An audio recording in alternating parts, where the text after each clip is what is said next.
Apa yang dikatakan oleh Bapak Paus? Bahwa Paus mengatakan ketegangan yang ditimbulkan di dalam rumah tangga seringkali terjadi karena apa? Budaya individualistis. Individualistis itu artinya saya yang paling utama. Jadi perkawinan itu bagus kalau saya bahagia. Perkawinan itu berkat kalau saya senang. Perkawinan itu indah kalau saya dilayani. Gitu ya. Jadi objek pertamanya siapa? Saya. Saya. Selama saya dibuat bahagia, selama saya disenangkan, selama saya merasa sukacita, perkawinan itu baik-baik saja. Itu individualis. Dan kita harus kembali ke komitmen perkawinan. Ingat, di dalam sebuah janji perkawinan ada sebuah apa? Ada sebuah janji yang saya ucapkan. Maka ingat, kalau kita sadar bahwa Tuhan yang menyatukan kita, maka perkawinan hanya bertahan bersama Tuhan. Saya mendengar begitu banyak kesaksian seorang suami ditinggalkan oleh istrinya, ataupun istri ditinggalkan oleh suaminya. Yang lebih sering, istri merawat anak-anaknya, dia sekolahkan, dia biayai, dan bisa mengembangkan anak-anaknya sampai dewasa, sampai berhasil, tanpa campur tangan suami. Dan dia mengatakan, saya bisa begini tanpa campur suami, tetapi tanpa campur tangan Allah, saya tidak bisa. Bahkan ada sebuah kesaksian yang indah, waktu saya tinggal di sebuah gereja, seorang ibu aktif banget, aktif di paroki, pelayanan. Dia punya anak 3, masih kecil-kecil. Suaminya pergi dengan wanita lain. Sampai ibu ini nanya kepada saya, Romo, saya itu ditinggalkan oleh suami saya. Apakah saya masih boleh sakramen? Apakah saya masih boleh aktif di gereja? Boleh Bu, ibu enggak salah apa-apa. Silahkan. Yang ngawur itu bukan ibu, suami ibu. Dan ibu itu berkata, ya Romo, suami saya sekarang sedang error.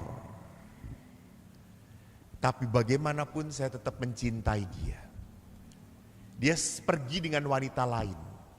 Dan kalau dia kembali, saya akan terima dia Romo, apa adanya. Dan saudara-saudara, setelah pergi begitu lama, kurang lebih 10 tahun atau berapa tahun, suaminya kembali dalam keadaan sakit, lumpuh, tidak bisa apa-apa, stroke. Dan istrinya menerima suami itu. Dan waktu suami itu diterima oleh istrinya, teman-teman istrinya ngomong apa?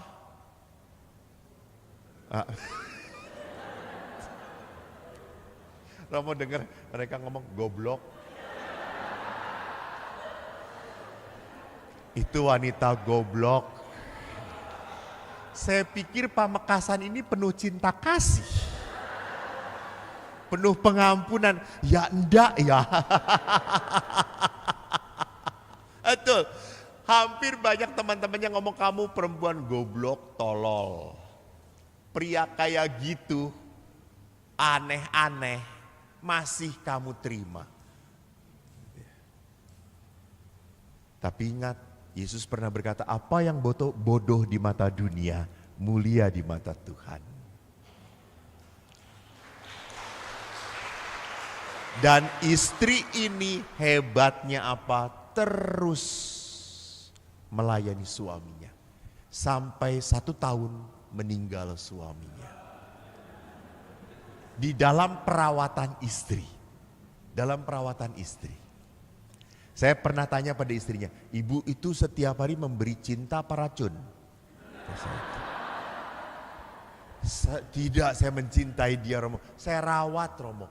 Romo, kalau saya harus ngelihat perasaan saya, oh jengkel Romo, oh marah. Pas dia datang saya udah kesel banget. Burungnya tak potong-potong kata saya tuh. Saya jadikan sup Romo gitu ya. Saya jengkel banget Romo. Saya bisa menerima suami saya karena melihat Yesus. Itu yang nyuruh. Yesus yang nyuruh. Kalau ngelihat dianya, udah jengkel, saya udah gak tahan Romo. Ingin bales dia.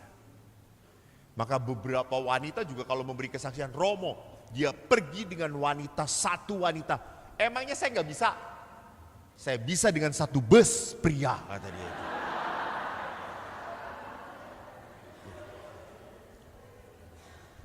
Jadi kalau luka hati tidak dibereskan, seringkali menjadi apa? Menjadi saling menyakiti di dalam hidup keluarga. Maka kalau perjalanan perkawinan sudah berat, bicaralah pada Tuhan, bicaralah pada Tuhan. Anda pasti ngedenger toh kisah saya tentang kehidupan saya, kesaksian saya di YouTube sudah banyak cerita. Sampai suatu saat saya tuh datang ke Surabaya, ke Yakobus. Lalu ketemu anak kecil. Lalu anak kecil itu salam dengan saya. Ini Romo yang bodoh ya? Asem kata saya itu. Iya kata saya itu. Romo saya juga bodoh. Cita-citamu apa? Jadi Romo juga. Ya oke lah kata saya. Bagus kata saya. Jadi memang saya sejak kecil dikatakan oleh ayah, kowe iki bodoh, kowe iki bodoh. Rankingmu itu 35, jumlah murid 37. Dan hebatnya saya itu konsisten, 35, terus 35. Nggak naik, nggak turun. Bagusnya saya itu. Pernah di seminari saya mengagetkan ibu saya. Ranking saya 25, sampai ibu saya kaget. Dan kok kowe 25 rankingnya? Oh aku bu. Dia lihat jumlah muridnya 27. Ayo podo wae. Gitu.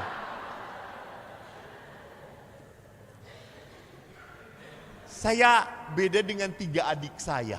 Adik-adik saya tiga-tiganya pinter-pinter. Saya bodoh. Sampai bapak saya itu mengatakan, kowe iki bodoh kok arep dadi Romo. Ngisini.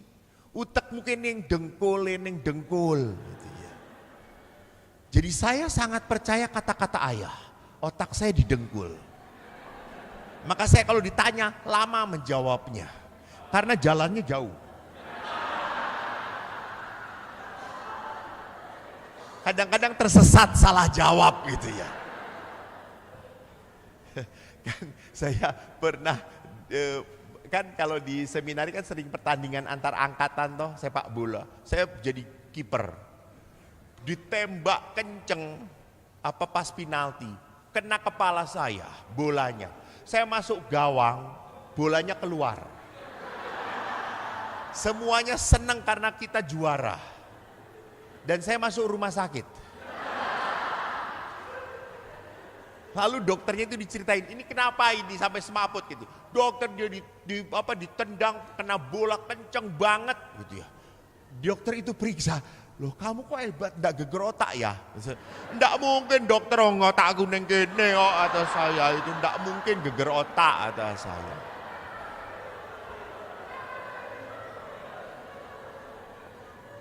Maka saya kalau sudah tidak bisa apa-apa, saya jengkel dengan umat, saya kecewa dengan teman serumah, saya udah males lagi, saya pakai dengkul saya. Caranya apa? Saya berlutut, saya berdoa. Tuhan, Eko udah capek. Saya nggak bisa, saya pakai dengkul saya berlutut, saya berdoa. Berkali-kali saya selalu melihat itu Tuhan yang bekerja, Tuhan yang bekerja. Apalagi saya itu kan di Bandung terkenal paling sukses memberikan sakramen perminyakan.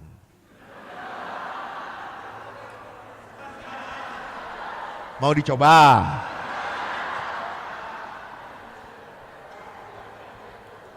Saya itu kalau memberi sakramen perminyakan 2-3 hari sudah langsung Romo, udah meninggal. Hush. Baru kemarin saya memberi perminyakan, bapaknya tuh baik-baik saja, sehat di rumah sakit. Romo, sampai ibunya tuh yang manggil anak-anaknya saya, Romo minta bapak sakramen perminyakan. Terus saya datang, ibunya, mau ngapain?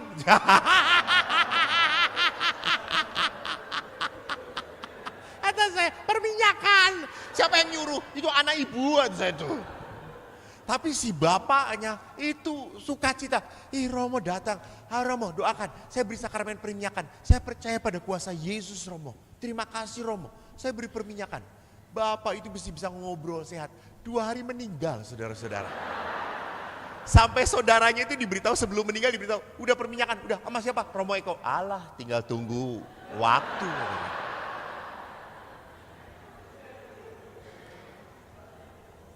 Sampai saya itu kan beda dengan pastor-pastor lain. Pastor lain ada satu pastor di Pratista itu kalau mendoakan orang hebat banget. Hampir banyak terkabul. Minta jodoh dapat. Usaha hancur langsung hebat. Pastor ini punya karisma mendoakan. Dia laku, saya enggak laku. Jadi di biara itu ngantri mau didoakan oleh pastor itu. Suatu saat saya habis retret, lihat ibu-ibu 4 orang di ruang tamu. Loh, Bu, ngapain Bu? Minta didoakan. Oleh siapa? Romo itu. Oh, dia ada di mana? Itu di kamar sedang mendoakan. Oh, udah lama Romo saya menunggu. Ya sudah saya doakan saja. Lalu ibu itu menjawab, enggak, kita masih mau hidup kok. Enggak mau.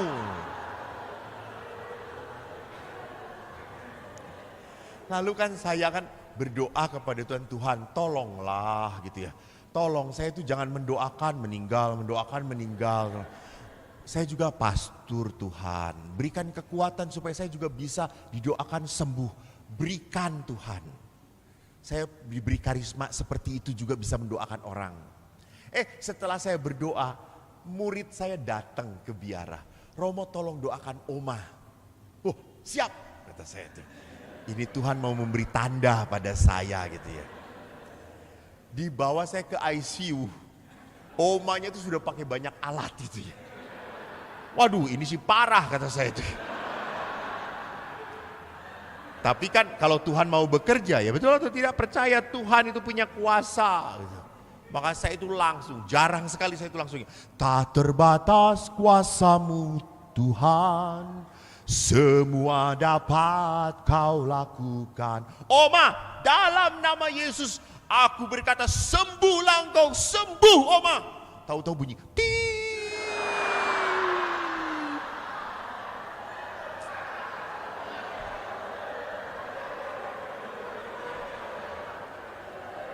sampai murid saya yang manggil saya, kenapa gini Romo? Ya saya juga nggak tahu.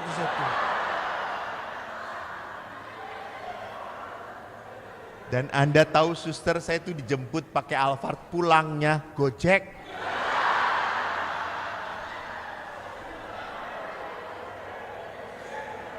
Nggak ada yang terima kasih, nggak ada. Aku mundur teratur kayak jelangkung pergi diam-diam.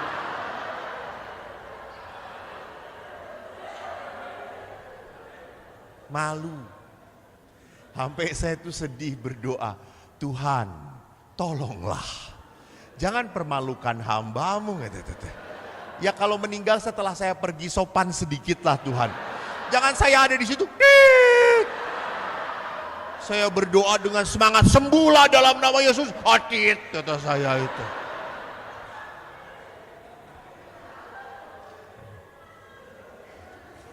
Saudara-saudara, ingat, kalau minta pada Tuhan harus ikut jalannya Tuhan. Harus ikut jalannya Tuhan, bukan Tuhan ngikutin maunya saya, Raisa. Ikut jalannya Tuhan. Dan setelah peristiwa itu saya selalu hati-hati mendoakan orang.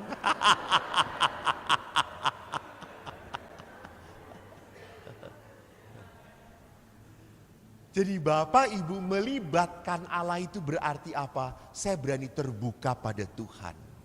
Tuhan mau bicara apa dengan saya. Beri waktu untuk saya berbicara dengan Tuhan dan Tuhan pun ngomong pada saya. Jangan saya memutuskan langsung berdasarkan emosi dan kemarahan. Dan. Semua keputusan yang dilakukan seperti itu akan membuat penyesalan dalam hidupmu. Maka yang kedua adalah, Yohanes sendiri berkata, aku pokok anggur dan kamu ranting-rantingnya. Barang siapa tinggal dalam aku dalam dia, ia berbuah banyak. Jadi Yesus saja sudah ngomong, kita tuh tidak akan bisa apa-apa kalau tidak tinggal dalam Tuhan. Jadi saya itu hanya bisa kalau tinggal dalam Tuhan. Kalau kita hidup dalam Tuhan, itu berarti apa? Saya punya relasi rutin dengan Tuhan, berdoa. Jadi buat sebagai sesuatu rutinitas dalam kehidupan. Ingat, kalau berdoa, tolong hindari godaan-godaan. Matikan handphone, doa, wes menang, diem. Nggak kadung 3, 4, 5 menit, tapi sungguh kita connect dengan Tuhan. Karena pernah ibu-ibu ngomong, Romo, saya itu kalau berdoa setelah suami pergi ke kantor, anak-anak sekolah, rumah sudah beres, saya berdoa. Tapi kadang-kadang pas berdoa ada tukang sayur. Weh, sayur urung tuku. Se. Tar Bunda Maria beli sayur dulu. Nah, itu godaan namanya gitu ya. Jadi saya harus belajar untuk apa? Konsisten, doa. Apalagi di dalam gereja Katolik, Yesus mau tinggal sungguh nyata dalam hidup kita lewat apa? Ekaristi. Itu kekuatan. Ekaristi adalah saat Allah ingin memberi santapan pada jiwa kita. Maka tidak ada satu orang kudus pun hidup tanpa ekaristi. Semua orang kudus hidup dalam kekuatan ekaristi. Mereka bersatu dengan Tuhan. Yang membuat mereka mampu bertahan dalam penderitaan adalah apa? Adalah Tuhan yang ada dalam hidup dia. Jadi Bapak Ibu, kalau Anda berat dengan pasangan Anda, berdoa. Coba nanti malam Bu, Ibu bangun jam 2. Lihat suami Anda saat tidur, lucu sekali. Ya toh lucu toh. Anda mungkin akan berkata, Pak E. Dulu saya tergila-gila, sekarang kamu gila nih goyong ini. Tak racun mati saiki.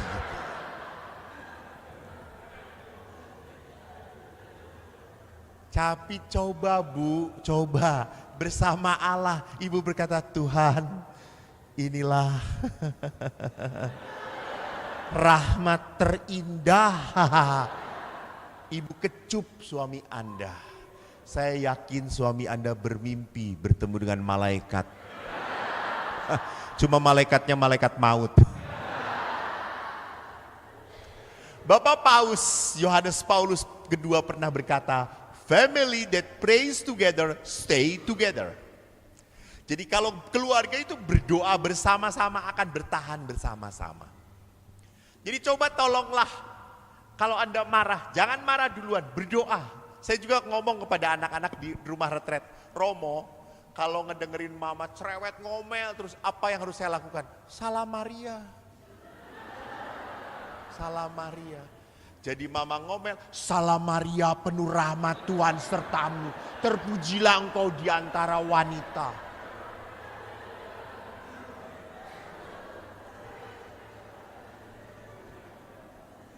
Minta kekuatan Tuhan. Tuhan ibu cerewet, Santa Maria Bunda Allah.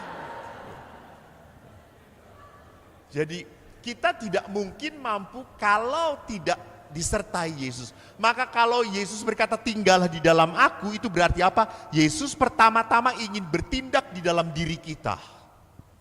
Yesus itu ingin menyentuh kita. Baru kita akan dipakai oleh Allah sebagai alat untuk menyentuh yang lain. Jadi tidak, maka bagus toh perumpamaan Yesus, keluarkan dulu balok di matamu, maka selumbar di mata saudaramu akan kau bisa keluarkan. Bereskan dulu hidup kamu, maka kamu akan bisa membereskan yang lain. Jadi yang pertama harus dirubah adalah siapa? Diri saya yang harus dirubah. Maka pasanganmu pun akan berubah. Jadi kalau orang tinggal dalam Allah, tidak menuntut pasangan untuk berubah. Enggak, saya harus berubah dulu, saya berubah. Maka pada saat itu orang pun akan tertarik untuk berubah.